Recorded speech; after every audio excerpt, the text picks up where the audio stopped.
नमस्कार बंधु IT tech support YouTube channel आपनादेर सबाइके स्वागत जानाई। तो बंधु आशा करी सबाई भालो आछेन एबं सुस्थ आछेन। तो बंधु आजके चले एलाम এই ইঞ্জিনটার ফুয়েল পাম্প ফিটিং করার ভিডিও নিয়ে আপনাদের সামনে। তো ফাইনালি বন্ধু আমরা ফুয়েল পাম্প সেট কিন্তু এটা নিয়ে এসেছি। তো নজেল এবং ডেলিভারি ভালভ এগুলো রয়েছে আরএস গোল্ড কোম্পানির এবং এলিমেন্ট প্লাঞ্জার যেটা দেখতে পাচ্ছেন এটা কিন্তু রয়েছে স্যান্ডং কোম্পানির X17 মডেলের। তো আমরা সর্বপ্রথম বন্ধু প্লাঞ্জারটাকে চেক করে দেখে নেব, অর্থাৎ এলিমেন্ট প্লাঞ্জারটাকে যেটা সঠিক রয়েছে নাকি বেঠিক। যেহেতু বন্ধু চাইনিজ পার্টস, তো সেক্ষেত্রে কিন্তু আমাদের চেক করে ফিটিং করাটা অত্যন্ত গুরুত্বপূর্ণ, কেননা চাইনিজ পার্টসের মধ্যে বন্ধু অনেক সময় প্রবলেম থাকতেই পারে। তো আমরা কিন্তু কনফার্ম হয়ে গেলাম যে এটা একদমই প্রপার রয়েছে। তো এবারে বন্ধু আমরা এটাকে ফিটিং করে দেব। তো ফিটিং করতে গেলে বন্ধু আমাদের সর্বপ্রথম এখানে সুতো পেঁচিয়ে নিতে হবে, এটা গুরুত্বপূর্ণ। কেননা বন্ধু যদি নতুন ইঞ্জিন হয়ে থাকে তো সেই ক্ষেত্রে আমাদের এখানে সুতো ব্যবহার করার কোনো প্রয়োজন নেই। আর যদি বন্ধু ইঞ্জিনটা পুরনো হয়ে থাকে সেক্ষেত্রে কিন্তু সুতো দিয়ে সেটিং করলে পরে মোবিল চেম্বারে কখনো তেল যাওয়ার মতো সম্ভাবনা কিন্তু ইঞ্জিনের মধ্যে আসে না আর থাকবেও না। যার জন্য বন্ধু আমরা সুতো এখানে পেঁচিয়ে নিলাম 3 থেকে 4 রাউন্ড। এবারে বন্ধু আমরা এটাকে ফিটিং করে দেব। তো ফিটিং করার সময় বন্ধু এই হচ্ছে অ্যাডজাস্টিং স্ক্রুর ঘাট। তো দেখুন এখানে খুব সুন্দর করে আমরা বসিয়ে নেব যাতে করে কোনো রকম সমস্যা আমাদের না হয়। তো দেখুন বন্ধু খুব সুন্দর করে কিন্তু এটা বসে গেল। এবারে বন্ধু আমরা এখানে অ্যাডজাস্টিং স্ক্রু লাগিয়ে টাইট করে দেব। দেখুন খুব সুন্দর করে কিন্তু আমাদের ফিটিং হয়ে গেল প্লাঞ্জারটা। এবারে বন্ধু অ্যাডজাস্টিং স্ক্রু আমরা নতুন নিয়ে এসেছি। এটার যে আগে যে স্ক্রুটা ছিল সেটার মধ্যে কিন্তু স্ক্রু ড্রাইভারের জায়গাটা খারাপ ছিল, যার জন্য আমরা কিন্তু এটা নতুন নিয়ে এসেছি। তো বন্ধু এটার মধ্যে একটা সমস্যা রয়েছে, কোনটা, এখানে একটা কপারের ওয়াশার থাকে, সেই ওয়াশারটা কিন্তু আমি এখানে পাইনি এবং এটা কিন্তু মার্কেটের মধ্যেও অ্যাভেলেবেল নেই। যার জন্য বন্ধু আমরা এখানে সুতো পেঁচিয়ে নেব যাতে করে আমাদের কপারের যে ওয়াশারটা রয়েছে সেই ওয়াশারটার কাজ কিন্তু আমাদের এই সুতো দিয়ে হয়ে যায়। যার জন্য বন্ধু আমরা এখানে সুতো পেঁচিয়ে নেব মোটা করে। ওয়াশারের যে সাইজ হয় বেসিকলি সেই সাইজ অনুসারে কিন্তু আমরা এখানে সুতো পেঁচিয়ে নেব। এবারে বন্ধু আমরা এটাকে লাগিয়ে টাইট করে দেব। তো বন্ধু দেখতে হবে আগে যতটা পরিমাণ আমরা সুতো পেঁচিয়ে নিলাম সেটার মধ্যে কি নির্ধারিত হচ্ছে, অর্থাৎ আমাদের এলিমেন্ট প্লাঞ্জারের যে লুজটা রয়েছে সেটা রয়েছে না টাইট হয়ে যাচ্ছে, এটা কিন্তু দেখতে হবে।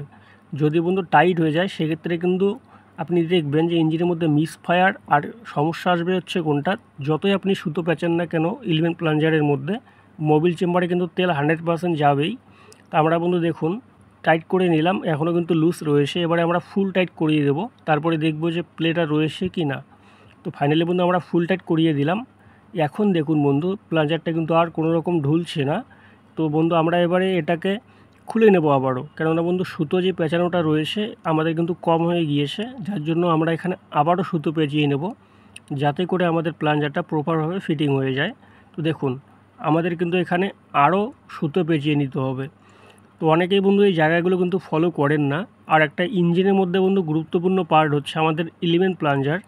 যদি আপনারা এলিমেন্ট প্লাঞ্জার সঠিক সেটিং করতে না পারেন তাহলে দেখবেন বন্ধু ইঞ্জিনের মধ্যে কিন্তু প্রবলেম আসবেই। তো এবারে বন্ধু কী কী সমস্যা আসতে পারে, যেমন ধরুন মিস ফায়ার, যে আপনার একবার তেল দেবে তারপরে কিন্তু সঠিক পরিমাণে তেল দেবে না, এটা হচ্ছে 1 নম্বর। দ্বিতীয়ত বন্ধু মোবিল চেম্বারে তেল চলে যাবে, এটা দ্বিতীয় নম্বর। আর চতুর্থ নম্বর বন্ধু দেখবেন ইঞ্জিন প্রচণ্ড পরিমাণে আপ ডাউন করবে, যে দেখুন একবার সঠিক তেল দেবে আর একবার দেবে না, এরকম একটা সমস্যা লেগেই থাকবে। যার জন্য বন্ধু এই জায়গাগুলো যে কোনো ইঞ্জিনে, অর্থাৎ যতগুলো ডিজেল ইঞ্জিন রয়েছে, যখন আপনারা এলিমেন্ট বডি সেটিং করবেন অর্থাৎ এলিমেন্ট প্লাঞ্জার ডেলিভারি ভালভ, তো এই পার্টসগুলো কিন্তু আমাদের দেখে দেখে সেটিং করতে হবে যাতে করে আমাদের ইঞ্জিনের মধ্যে কোনো রকম সমস্যা না আসে এবং প্রপারভাবে আমাদের এই পার্টসগুলো কাজ করে।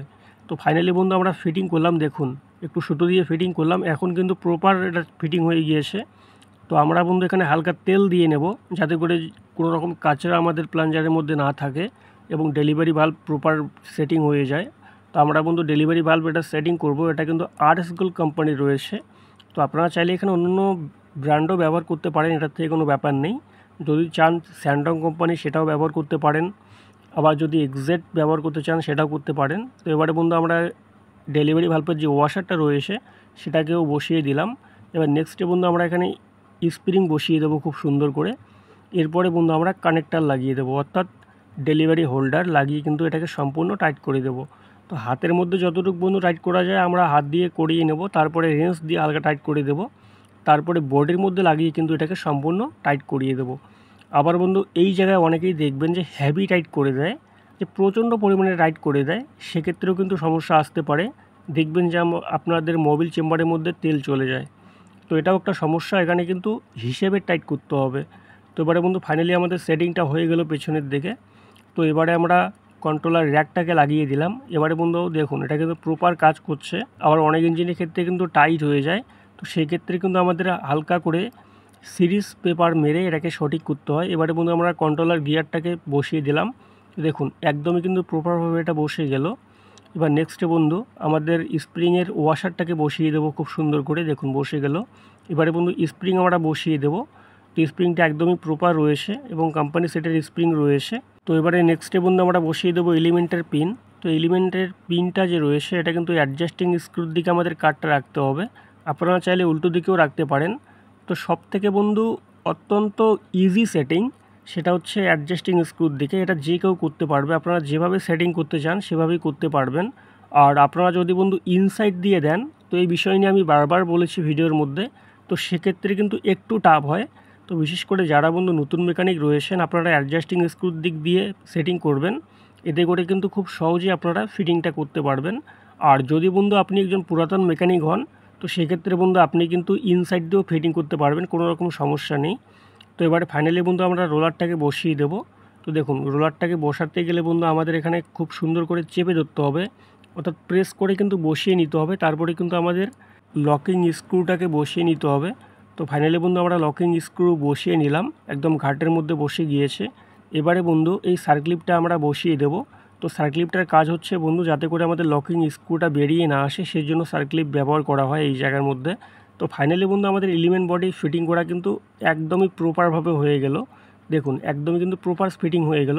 এবারে বন্ধু আমরা চলে আসবো এটা নজেলের মধ্যে। তো যেহেতু বন্ধু ইঞ্জিনটার আমাদের গ্যারান্টি দিতে হবে, দেখুন নজেলটা কিন্তু পুড়ে গিয়েছে, একদমই কিন্তু এটা খারাপ হয়ে গিয়েছে, মাথাটা কিন্তু সম্পূর্ণ পুড়ে গিয়েছে। তো যাই হোক এটাকে আমরা ব্যবহার করব না। এবারে বন্ধু আমরা এটার জন্য নজেল প্লাঞ্জার নিয়ে এসেছি RS গোল্ড কোম্পানির। তো আপনারা চাইলে এখানে অন্য ব্র্যান্ডেরও ব্যবহার করতে পারেন। তো যাই হোক বন্ধু যেহেতু আমি মার্কেটের মধ্যে অ্যাভেলেবেল পেয়েছি RS গোল্ড, তো সেক্ষেত্রে আমি RS গোল্ডে ব্যবহার করব। এবং স্যান্ডংয়ের অ্যাভেলেবেল ছিল না বলে আমরা কিন্তু এখানে RS গোল্ডেরই ব্যবহার করব। তো দেখুন এটা RS গোল্ডের একদমই কিন্তু অরিজিনাল রয়েছে, লোগোর থেকে শুরু করে খোদাই করে কিন্তু লেখা রয়েছে। এবং এটার কনফিগারেশন যে নম্বর রয়েছে সেটা কিন্তু 5 নম্বর রয়েছে। তো এবারে বন্ধু আমরা নজলটাকে খুব সুন্দর করে বসিয়ে দিলাম। এবং ক্যাপটা যে রয়েছে বন্ধু এটা কিন্তু একদম ফ্রেশনেস রয়েছে, অর্থাৎ ভিতরের মধ্যে কিন্তু কোনো রকম কাচরা লেগে নেই এটার মধ্যে। তো ফাইনালি বন্ধু আমাদের নজেল কিন্তু সেটিং করা কমপ্লিট হয়ে গেল। এবার টাইট করলেই এটা সেটিং কমপ্লিট হয়ে যাবে। তো এবারে বন্ধু আমরা চলে আসবো এটার গভর্নরের মধ্যে। তো গভর্নর স্প্রিংয়ের মধ্যে যে প্লেট আপনারা দেখতে পাচ্ছেন একদমই কিন্তু প্রপার রয়েছে। তো এটা কিন্তু একদম কোম্পানি সেটের করিয়ে দেয়া রয়েছে, এর মধ্যে কোনো রকম আমাদের কাজ করতে হবে না। তো যাই হোক একটু প্লে কিন্তু আমাদের এই ইঞ্জিনে স্প্রিংয়ের মধ্যে রাখতেই হবে, তা না হলে কিন্তু সমস্যা হবে, যে লোডের মধ্যে একটু সমস্যা হবে, আবার দেখবেন যে হাই স্পিড হয়ে যাবে। তো গভর্নর বিষয়ক কিছু তথ্য আমি দিয়েছি বন্ধু অলরেডি আপনাদের সামনে, যেমন অন্যান্য ভিডিওগুলো দেওয়া আছে। যদি গভর্নর সম্বন্ধে আপনাদের ধারণা না থাকে তাহলে সেই ভিডিওগুলো একবার ফলো করবেন, তাহলে ধারণা আপনাদের চলে আসবে। তো ফাইনালি বন্ধু আমরা গভর্নর কিন্তু এখানে ফিটিং করিয়ে নিলাম। এবারে বন্ধু আমরা বোল্টগুলোকে লাগিয়ে এখানে টাইট করে দেবো, তাহলে কিন্তু আমাদের গভর্নর ফিটিং কমপ্লিট হয়ে যাবে। তো আমরা বন্ধু এই ইঞ্জিনটাকে সম্পূর্ণ কিন্তু নতুনের মতন বানাবো, যার জন্য বন্ধু আমরা পার্ট টু পার্ট কিন্তু সম্পূর্ণ খুলে চেক করে দেখে নিয়েছি। যেহেতু এই ইঞ্জিনটার মধ্যে বন্ধু বারবার একটা সমস্যা আসছিল ক্র্যাঙ্কশ্যাফট ভেঙে যাওয়ার, যার জন্য বন্ধু আমরা এই ইঞ্জিনে কিন্তু প্রপারভাবে কাজ করব যাতে করে নেক্সট আর কখনো এরকম সমস্যা না আসে। তো ফাইনালি বন্ধু আমরা গভর্নরের যে বোল্টগুলো রয়েছে টাইট করিয়ে নিলাম। এবারে বন্ধু আমরা কন্ট্রোলিং সিস্টেম যে রয়েছে গভর্নর থেকে শুরু করে আমাদের এলিমেন্ট বডির মধ্যে এই র্যাকটাকে আমরা খুব সুন্দর করে এখানে বসিয়ে দিলাম। তো জাস্ট এটাকে এখন টাইট করিয়ে দিলেই কিন্তু আমাদের এখানকার যে সেটিং রয়েছে সেটা কিন্তু কমপ্লিট হয়ে যাবে। তো বেসিক্যালি বন্ধু এই পার্টগুলোর মধ্যে কোনো রকম সমস্যা আসে না। তো এবারে বন্ধু আমরা চলে আসবো এটা এলিমেন্ট বডি ফিটিংয়ে। তো এলিমেন্ট বডির মধ্যে বন্ধু দুইটা সিম দেওয়া রয়েছে আগের থেকেই। তো আমরা বন্ধু ফার্স্ট এখানে প্রেশারটা চেক করে দেখে নেব। তো প্রেশারটা চেক করতে গেলে বন্ধু আমাদের এখানে ফলো করতে হবে যে ফুয়েল ক্যাম্পকে রাখতে হবে রোলারের অপোজিট সাইডে। ফাইনালি আমরা ফিটিং করলাম এই জায়গার মধ্যে। এবার বন্ধু প্রেশারটা দেখতে হবে, দেখুন 0.15 মিলিমিটার একটা প্রেশার দেখা যাচ্ছে, অর্থাৎ পারফেক্ট রয়েছে, এর থেকে কিন্তু আর কমানো যাবে না। যদি বন্ধু আমরা এখানে সিম বের করে দিই তাহলে কিন্তু অ্যাডভান্স টাইমিং হয়ে যাবে ফুয়েল টাইমিং, সেক্ষেত্রে কিন্তু ক্র্যাঙ্ক ভাঙার একটা সমস্যা আসতে পারে। এবারে বন্ধু যদি আমরা আবারও সিম এখানে অ্যাড করিয়ে দিই তাহলে কিন্তু আমাদের দেখবেন যে স্টার্টিং সমস্যা চলে আসবে ইঞ্জিনের মধ্যে আর আপ ডাউন করবে। তো যার জন্য আমরা এখানে কোনো রকম কাজ করব না। তো ফাইনালি বন্ধু আমরা এলিমেন্টের বোল্টগুলোকে টাইট করিয়ে নিলাম।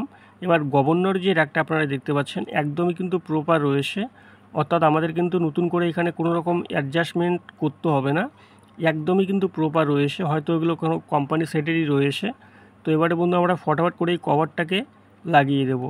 তো ফাইনালি বন্ধু আমরা যে সেটিংগুলো করলাম সব জায়গায় কিন্তু আমরা খুব সুন্দর করে দেখে নিয়েছি, এর মধ্যে কোনো রকম সমস্যা নেই।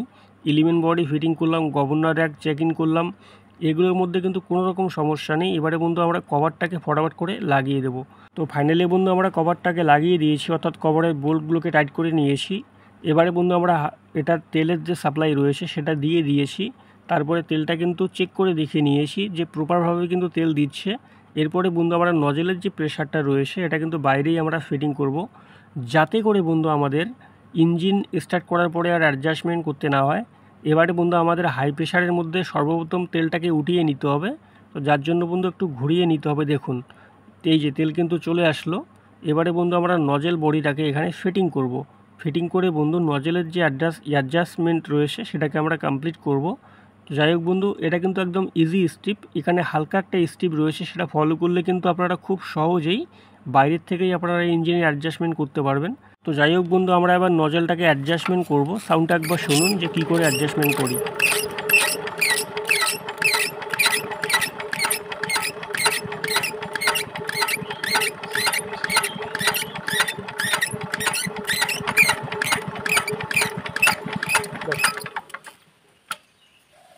তো ফাইনালি বন্ধু আমরা নজেলের প্রেশার বাইরেই সেটিং করে নিলাম। এরপরে কিন্তু আমাদের ইঞ্জিন স্টার্ট করার পরে কোনো রকম আর সেটিং করতে হবে না প্রেশার।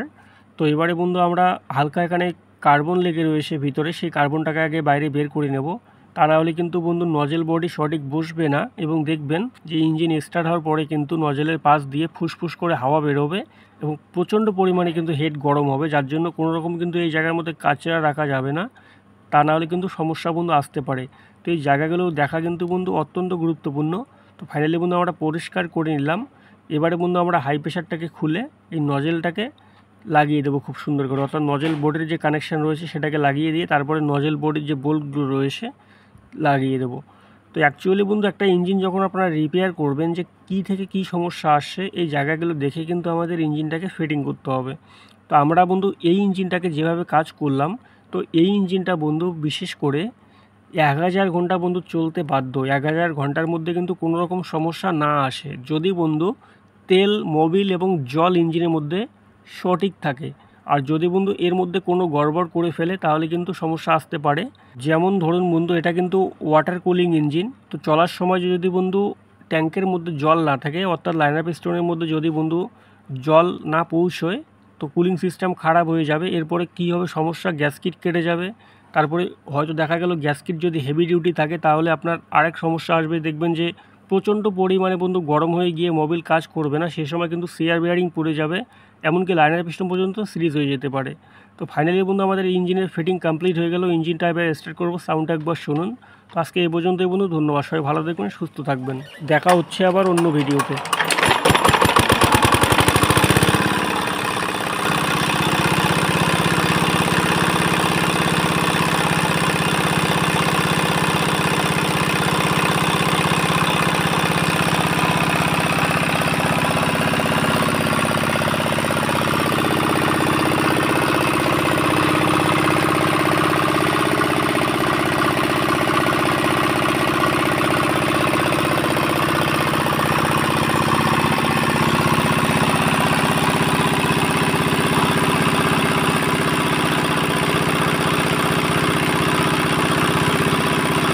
Bak.